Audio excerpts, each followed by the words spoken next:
Toto je taký rýchly typ ohľadne komunikácie vo vzťahu a ako vieme lepšie dávať feedback partnerovi, partnerke, bez toho, aby sme išli do takých tých emočných vojen, do takej kritiky.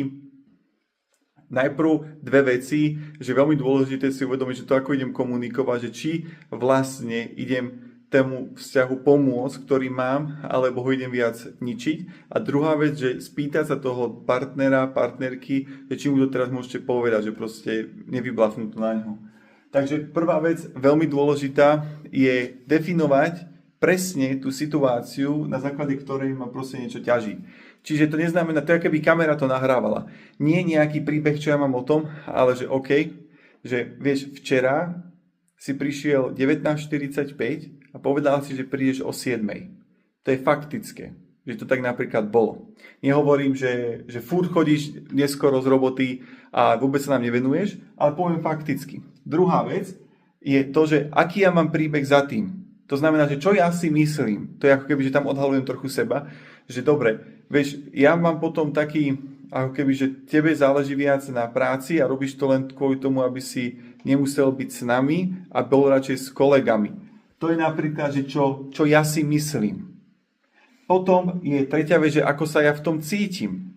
To znamená, že ja sa cítim, namiesto toho, aby som išiel rozprávať, že čo ten druhý človek, tak hovorím o sebe, že ja cítim sa osamelý, mám strach, som nahnevaný, cítim sa smutný, cítim sa frustrovaný, čiže ho rozprávam o svojich pocitoch, zase tam ukazujem seba.